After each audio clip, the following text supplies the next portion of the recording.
Solo leveling season 2 এর আরও একটি নতুন এপিসোডে আপনাদের স্বাগতম। আজকের এপিসোডটি অনেক দারুণ, এক্সাইটিং এবং অ্যাকশনে ভরপুর রয়েছে।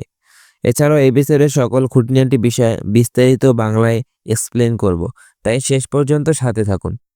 পূর্বের এপিসোডে কি হয়েছিল তা যদি সংক্ষেপে বলি, জিনু তার শ্যাডো আর্মি সহ কিছু ইলাইট নাইটের মুখোমুখি হয়। সেইগুলো সহজেই তার শ্যাডো সৈন্যদের পরাজিত করে দেয়। এরপর জিনু তাদের সাথে ফাইট শুরু করে 3জন নাইটকে পরাজিত করে। সে তাদের বস তার সাথে ফাইট করবে, সেখান থেকে পর্বটি শেষ হয়। আজকের সিজন 2 এর 8ম এপিসোড লুকিং আপ ওয়াজ টায়ারিং মি আউট সেখান থেকে শুরু হয়। জিনুর সাথে সেই এলাইট নাইটের ফাইট চলে। এক পর্যায়ে যখন জিনু তলোয়ার দিয়ে তার মাথায় আঘাত করতে যাবে, সে কথা বলে ওঠে, আমি আত্মসমর্পণ করছি, আমাকে ছেড়ে দাও, হত্যা করো না।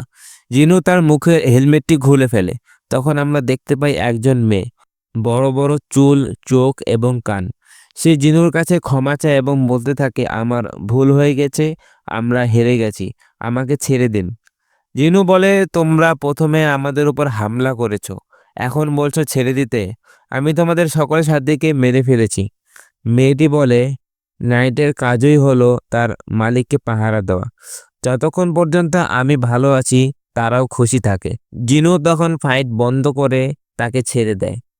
জিনু যখন পিছন দিকে ফিরে হাঁটা দেয়, মেয়েটি পুনরায় তার উপর হামলা করে, কিন্তু টাস্ক তা প্রতিহত করে। জিনু অনেকটা ভাব নিয়ে বলে, তুমি কি করতে চাচ্ছ? মেয়েটি মাটিতে লুটে পড়ে বলে, আমি যে কোনো কিছু করতে রাজি আছি যতক্ষণ তুমি আমাকে ছেড়ে দিতে চাও, আমার উপর দয়া করুন। জিনু তাকে জিজ্ঞাসা করে, তুমি কি আমাকে ফ্লোর এন্ট্রি পারমিট এনে দিতে পারবে? মেয়েটি বলে, এই পারমিট আমার পরিবারের কাছে আছে, তুমি যদি আমাকে ছেড়ে দাও তাহলে তোমাকে এনে দিতে পারবো। তাছাড়া আমি উপরের লেভেলের সবগুলো পারমিটের লোকেশন জানি, সেগুলো কোথায় আছে। জিনু বলে, তুমি তাহলে এটি লুকিয়ে রেখেছিলে, তাই তো আমি শত্রুকে পরাজিত করার পরও খুঁজে পাচ্ছিলাম না। সে অরা রিস্ক করে তার ক্ষমতা দিকে জিজ্ঞাসা করে, আমি কি তোমাকে বিশ্বাস করতে পারি? সে বলে, অবশ্যই। জিনু বলে, আমি যদি পারমিট পেয়ে যাই তাহলে তোমাকে ছেড়ে দেবো। পরবর্তী দৃশ্যে আমরা পৃথিবীতে ফিরে আসি। একটি শহরের মধ্যে বিশাল আকৃতির একটি পিঁপড়া একটি মানুষের সামনে অন্য মানুষকে খাচ্ছে। এরপর ডানজনে ফিরে আসি। মেয়েটি পরিচয় দেয়, তার নাম এসিল। সে রাদিরু পরিবারের সবচেয়ে বড় সন্তান। জিনু তাকে জিজ্ঞাসা করে, তুমি কি তোমার মাথার মধ্যে প্রতিনিয়ত কোনো আওয়াজ শুনতে পাও যা মানুষকে হত্যা করতে বলে? মেয়েটি বলে, না, এরকম কিছু আমি শুনতে পাই না, তবে অন্য কমান্ড শুনতে পাই। জিনু বলে, কি?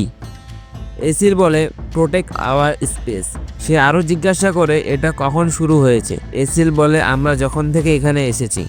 জিনু আরও জিজ্ঞাসা করে, এর আগে তোমরা কোথায় ছিলে? সে উত্তরে বলে, ডিমন রেলম। সে আরও বলে, আমরা এই স্থানে নিজেদের খুঁজে পাই যখন আমাদের একদিন জ্ঞান ফিরে আসে। জিনু জানতে চায়, তোমরা ডিমন রিয়েলমে কি করতেছিলে? তখনই তার চোখের মধ্যে ঝিলিমিলি মতো কাঁপতে থাকে। তার চোখ প্রতিনিয়ত কাঁপতে থাকা অবস্থায় সে বলে, আমরা যুদ্ধের জন্য প্রস্তুতি নিচ্ছিলাম। জিনু আরও জানতে চায়, কার সাথে? এসিল বলে, আমাদের শত্রু খুবই শক্তিশালী ছিল যে সকল ডিমনকে একত্রিত হয়ে তার বিরুদ্ধে দাঁড়াতে হয়েছিল। তার এই অবস্থা দেখে জিনু অনেকটা অবাক হয়ে যায়। তখন এই কথা বলতে বলতে অজ্ঞান হয়ে যায় যে এই তথ্য প্রকাশ করা যাবে না, তাই এই কথোপকথনটি বন্ধ করে দেওয়া হলো। জিনু বুঝতে পারে সিস্টেম চায় না এই বিষয়ে কোনো তথ্য সে জানুক, তাই আর কোনো প্রশ্নও করতে পারবে না। এরপরে আমরা দেখতে পাই হান্টার অ্যাসোসিয়েশন বর্তমানে সেই ম্যাজিক পিঁপড়া বিভিন্ন জায়গায় আক্রমণ করে কি পরিমাণ ক্ষতি হয়েছে সেই বিষয় নিয়ে আলোচনা করছে। সেই আক্রমণে বেশ কয়েকজন হান্টার মারা গেছে। চেয়ারম্যান গো বলে, মাত্র একটি ম্যাজিক পিঁপড়া এই অবস্থা করেছে। সে আরও বলে, যেখানে এই ঘটনাটি ঘটেছে সেটি জেজো দ্বীপ থেকে মাত্র 120 কিলোমিটার দূরে। এর ফলে তারা আমাদের শহরের মধ্যে ঢুকে যেতে পারে, তাই জাপান থেকে সহযোগিতার জন্য রিকোয়েস্ট পাঠাও। গো প্রতিবেশী দেশগুলোকে এ সম্পর্কে সতর্ক করতে বলে। তারপর গো চতুর্থ জেজো দ্বীপ অভিযান শুরু করার নির্দেশ দেয়। জিনু, টাস্ক এবং এসিল রাদিরু পরিবারের দুর্গে পৌঁছায়। এসিলের বাবা জিনুকে দেখে বলে, তুমি কাকে নিয়ে এসেছো এখানে? তুমি কি দেখতে পাচ্ছ না তার ছায়াতে কতগুলো শক্তিশালী সৈন্য রয়েছে? সে জিনুকে বলে, তুমি যদি আমার মেয়েকে ধোঁকা দিয়ে এই ক্যাস্টেলটি দখল করতে চাও তাহলে এখান থেকে বেঁচে ফিরতে পারবে না। জিনু এসিলের বাবার কাছ থেকে পারমিট এবং এসিলের সাথে তার গাইড হিসেবে থাকার অনুমতি পায়। প্রতিটি তলার পারমিটের অবস্থান চিহ্নিত করার জন্য তার এসিলের প্রয়োজন। অবশেষে জিনু, এসিল এবং অন্যরা 89তম তলা সম্পন্ন করে। জিনু সফলভাবে বেশ কয়েকটি পারমিট পেয়েছে এবং ইগ্রিস ট্যাঙ্কের লেভেল বৃদ্ধি পেয়েছে। তাদের ক্ষমতা এখন এস র্যাঙ্ক এবং এ র্যাঙ্কের সমান। এসিল জিনুকে জিজ্ঞাসা করে, তুমি কেন আমার পরিবারকে প্রাণে ছেড়ে দিলে? জিনু উত্তরে বলে, কারণ আমি তোমাকে পছন্দ করি। এটা শোনার পর তার মুখ লজ্জায় লাল হয়ে যায়। জিনুর অরা তো আছে, সাথে সাথে তার রিজও আছে, মেয়ে পটানোর রিস। জিনু যখন 90তম তলা শত্রুদের সাথে যুদ্ধ করে এবং বুঝতে পারে এসিল সঠিক বলেছিল, তাদের শক্তি ও ক্ষমতা অন্যান্য তলার তুলনায় বেশি। চই এবং হে ইন চতুর্থ জেজু দ্বীপ অভিযান নিয়ে আলোচনা করছে। এই অভিযানে সকল এস র্যাঙ্ক হান্টার অংশগ্রহণ করার জন্য নির্দেশ দেওয়া হয়েছে। এই অভিযানে জাপানের হান্টাররাও থাকবে।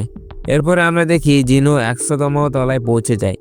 জিনু এবং এসিল ডিমন লর্ড বারান এবং তার ওয়াইভার্নের মুখোমুখি হয়। বারান তার অনেকগুলো সৈন্যকে ডেকে আনে। সেই সৈন্যগুলো তাদের আক্রমণ করতে আসলে জিনু তার শ্যাডো সৈন্যকে বের করে। জিনু শ্যাডো আর্মি ও বারানের মনস্টার সৈন্যদের মধ্যে শুরু হয় দুর্দান্ত ফাইট। টাস্ক তার ক্ষমতা ব্যবহার করে বারানের অনেকগুলো সৈন্য একসাথে ধ্বংস করে দেয়। এরপর বারান তার মুখ থেকে একটি নীল রশ্মি আকাশের দিকে ছুঁড়ে মারে এবং আকাশের কিছু অংশে মেঘের মতো সৃষ্টি হয়। সেখান থেকে বজ্রপাতের মতো আঘাত এসে জিনুর অনেকগুলো সৈন্য ধ্বংস করে দেয়। এরপর জিনু স্টিল ড্যাশ স্কেল ব্যবহার করে বারানকে আক্রমণ করতে যায়, কিন্তু বারান তার আক্রমণটি সহজেই প্রতিহত করে।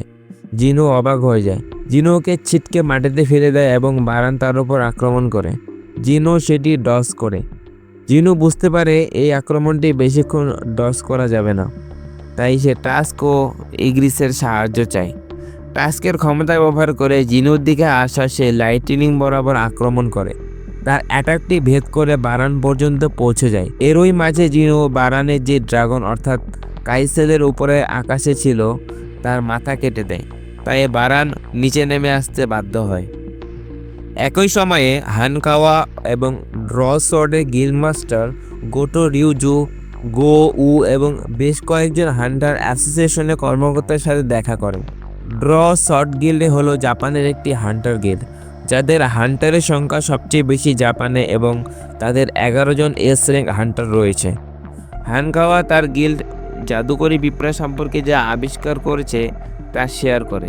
সে বলে এই অপারেশনের ডানাওয়ালা পিঁপড়াদের মধ্যে দুটি প্রধান বিষয় সম্পর্কিত রয়েছে। প্রথমটি হলো লাইফ স্পন। পিঁপড়ারা ডিম থেকে বের হওয়ার পর দ্রুত বাড়ে, কিন্তু তারা মাত্র 1 বছরই বাঁচে। তার মানে যদি রানী পিঁপড়াকে মেরে ফেলা হয় তাহলে সকল পিঁপড়ারা 1 বছরের মধ্যে মারা যাবে। দ্বিতীয়টি হলো তাদের চলাফেরার ধরন। পূর্বে 3টি রেড মিশনের রেকর্ড থেকে আমরা খুঁজে পেয়েছি পিঁপড়ারা শক্তিশালী শত্রুদের প্রতি আকৃষ্ট হয়, অর্থাৎ যার ম্যাজিক ক্ষমতা বেশি তাদের উপর হামলা করে। চেয়ারম্যান গো মনে মনে ভাবে, আমরা পিঁপড়াদের অ্যাকশন নিয়ে ভেবেছিলাম, কিন্তু এতটা গভীরে কখনো যায়নি।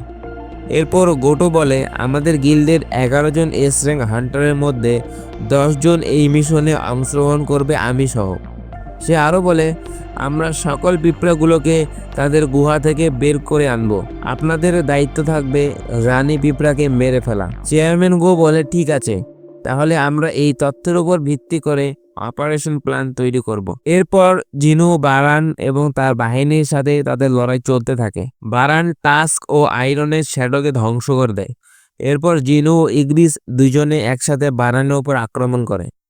বারান সহজেই তাদের আক্রমণ রুখে দিতে সক্ষম হয় এবং জিনুর মাথা ধরে উপরে ওঠায়। সে জিনুকে তলোয়ার দিয়ে আঘাত করতে যাবে, এই সময় টাস্ক ইগ্রিস এসে জিনুকে সাহায্য করে। বারান তখন একটি ওয়াইড রেঞ্জ অ্যাটাক ইউজ করে। এতে জিনু পিছু হটতে বাধ্য হয় এবং তার ম্যাজিক ক্ষমতা শূন্য হয়ে যায়। এখন দুজনই শট নিয়ে মুখোমুখি হবে। সেই সময়ে বৃষ্টিও পড়া শুরু হয়। তাদের মধ্যে শুরু হয় গা শিউরে ওঠা ফাইট। এই ফাইটের সম্পূর্ণ ভিডিও টেলিগ্রাম চ্যানেলে দেওয়া থাকবে। ডেসক্রিপশন বক্সে টেলিগ্রাম চ্যানেল লিঙ্ক আছে, চাইলে সেখান থেকে যুক্ত হয়ে দেখে আসতে পারেন। ফাইটের কিছু অংশ এনজয় করুন, কপিরাইটের কারণে সম্পূর্ণ ভিডিও দেওয়া সম্ভব নয়। জিনু তার অস্ত্রগুলো হারিয়ে ফেলে। তখন বারান আক্রমণ করতে আসলে জিনু 2 হাত দিয়ে তার 2 হাত ধরে ফেলে। বারান তার মুখ থেকে একটি আক্রমণ করার চেষ্টা করে জিনুর উপর। জিনু বুঝতে পারে এত কাছ থেকে সেটি ডজ করা সম্ভব নয়। এছাড়াও তার হাতে কোনো অস্ত্র নেই যে সেটি দ্বারা প্রতিহত করবে। ঠিক সেই মুহূর্তে এসিল তার অস্ত্রটি জিনুর দিকে ছুঁড়ে মারে। এতে বারান অনেকটা বিভ্রান্ত হয়ে যায়। জিনু যেটুকু ক্ষমতা বাকি ছিল তা দিয়ে তার 2টো হাত ছিঁড়ে দেয় এবং তার মুখে একটি ঘুষি মারে। এতে তার আক্রমণ তার মুখের ভেতরেই বিস্ফোরণ ঘটে। বারান পরাজিত হয়। জিনুর ডিমন ক্যাস্টেল কোয়েস্ট সম্পন্ন হয়। জিনু এসিলের বাবাকে বলতে বলে এখন থেকে রাজিরু পরিবার পদমর্যাদার শীর্ষে থাকবে। একথা শুনে সে কান্না করে দেয়। এখানেই আজকের এপিসোডটি শেষ হয়। আপনাদের আজকের এপিসোডটি কেমন লেগেছে অবশ্যই কমেন্টে জানাবেন। ভিডিওটি ভালো লাগলে চ্যানেলটি সাবস্ক্রাইব করে পাশে থাকা বেল আইকনটিতে ক্লিক করে দেবেন যাতে পরবর্তী কোনো ভিডিও মিস না হয়। সবাই সুস্থ থাকবেন, ভালো থাকবেন। ধন্যবাদ।